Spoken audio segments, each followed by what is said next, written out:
Half of the Colosseum is missing. Not damaged, gone. An entire side of the most famous building on Earth simply isn't there anymore.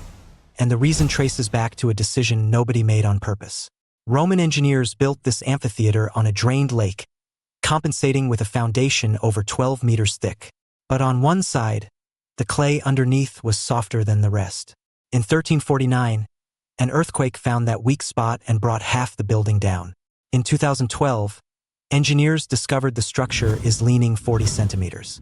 Thousands of sensors now monitor it constantly. A subway line was just built within meters of it. Stand in front of it and look. From the north, the Colosseum is the photograph you have already seen 100 times. 4 levels of arches, the outer ring intact, exactly the shape postcards have been printing for 2 centuries. Now walk around it. The south side is not damaged. It is gone. A jagged inner wall stands exposed to the sky, propped up by 19th century brick buttressing. A giant patch that's now itself old enough to be a monument. The building you came to see is half a building.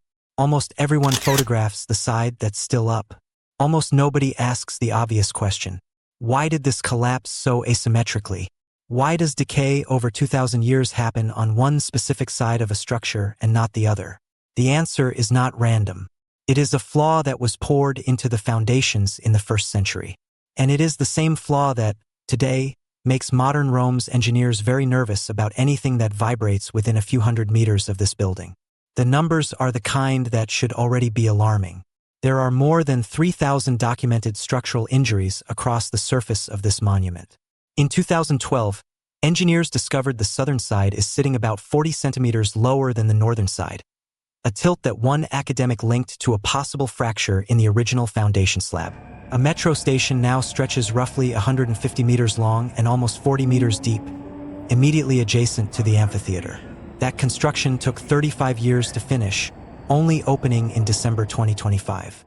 And in 2016, the site's own superintendent went on the record to say the Colosseum cannot wait any longer for structural repairs, while restoration funds tied to the metro project remained undispersed. This is not just an ancient ruin.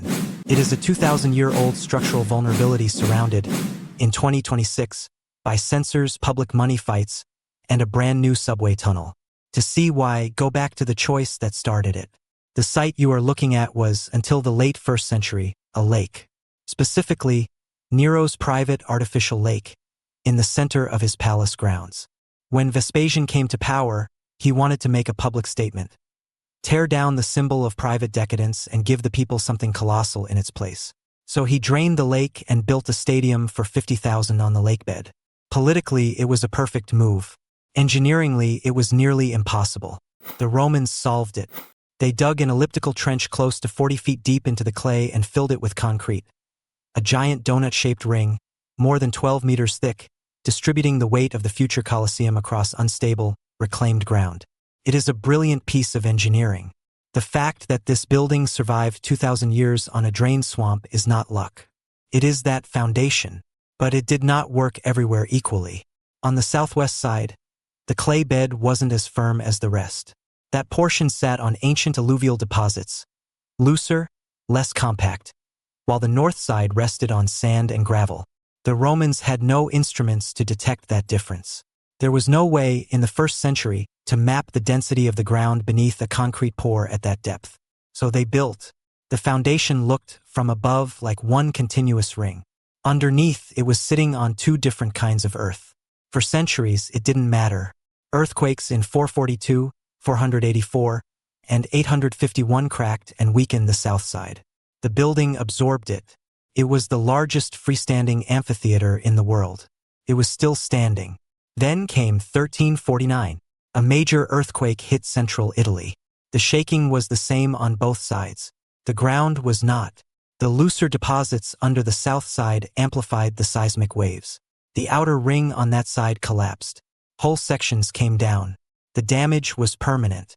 From that day on, the Colosseum had the silhouette you photograph now, intact north, missing south. The flaw that nobody could have detected in 80 AD finally answered, after more than 1,000 years, exactly the question it had been holding. And then Romans finished what the earthquake started. You do not need an engineering degree to follow what happened next. The fallen stone, lying on the ground, became a quarry. Useful, cut, ancient material free for the taking. In a single year, 1452, records show that 2,500 wheelbarrows of Colosseum stone were carted off to build other parts of Rome. The missing half of this building is not really lost. It is built into palaces, churches, and walls across the city. People living near a damaged ancient wonder did what people do. They treated it as a supply depot. So far, this is an ancient story. Cracked foundation, long-running earthquakes, a medieval collapse, a Renaissance fire sale of stone. You might assume the vulnerability is closed history, well documented, fully understood, no longer active. That is the wrong story, because in 2012, modern instruments, sensors, laser scans, satellite measurements, found that the south side of the Colosseum is currently sitting around 40 centimeters lower than the north. A professor from Rome's La Sapienza University suggested this could be the result of a fracture in the foundation slab beneath the amphitheater. Studies were launched to determine whether nearby road traffic was contributing to the movement. The exact same side. The exact same kind of weakness. 13 centuries after the earthquake of 1349, the building is still moving in the same direction on the same flaw. And modern Rome, knowing all of this, decided to dig a subway through it. In the 2010s, Italian heritage groups raised serious concerns about Rome's Metro Line C construction near the Colosseum, fearing it could destabilize the monument. A regional audit court even opened an investigation. The new Colosseum Fori Imperiali metro station is roughly 150 meters long, descends close to 40 meters underground, and sits immediately next to the amphitheater. Construction on this segment began in 1990. It only reached completion in December 2025. That is 35 years of excavation, vibration, and engineering precaution, next to a structure with a documented 2,000-year-old foundation weakness. To do it, engineers had to use a top-down excavation method behind 50-meter-deep diaphragm walls. Hundreds of sensors were installed to detect micro-movements in real time across the Colosseum, the nearby Temple of Venus and Rome, and the Basilica of Maxentius. Every vibration during that construction was treated, in the words of the engineering team, as potentially a fracture in the history of Rome. They worked the way you would work if you understood that what you were standing next to was not really stable, just monitored. And while all of this was happening, the Colosseum's own structural repairs were caught in a separate fight. In 2016, the Colosseum superintendent said publicly that the building could not wait any longer for structural strengthening, particularly to the upper interior walls, which had been worsened by recent Italian earthquakes that opened new cracks. Restoration funding that had been linked to the metro project, however, sat undispersed. Read that carefully. The same infrastructure project that was excavating 40 meters deep next to the most fragile side of the building was tied, in funding terms, to repair work the monument's own caretakers said was overdue. The subway moved. The repairs waited. The contrast is sharp in the next part of the story. When private money has decided to step in, it has moved fast. A 2-year, €25 million facade cleaning and restoration was carried out, funded by the luxury group Tod's, scrubbing decades of pollution and replacing outdated steel supports. That work was visible, photogenic, television-friendly. It made the building look better for tourists. But the harder structural work, the work addressing the foundation, the leaning, the south side weakness, the upper interior walls, depended on public funding that has, at points, stalled completely. This is the trap, and it is permanent. You cannot reinforce the southern foundation in any deep, modern way without disturbing the structure that makes the building protected in the first place. You cannot ignore new cracks. You cannot tell the city of Rome it doesn't need a metro line through its own historic center. You cannot move the Colosseum. And the funding for the work that the building's own caretakers say is most urgent has been entangled, repeatedly, with the funding for the projects that put it at risk. Now stand back and read the present. 6 million visitors a year walk through these arches. They photograph the intact north side. They climb stairs above a foundation that has been sitting on softer ground on the south for almost 2,000 years. Beneath their feet, in real time, sensors record micro-movements. Below those sensors, a metro line newly extended, finally completed 35 years after construction on this segment began, runs trains within meters of a documented 2,000-year-old structural weak point. Above ground, more than 3,000 documented surface injuries score the masonry.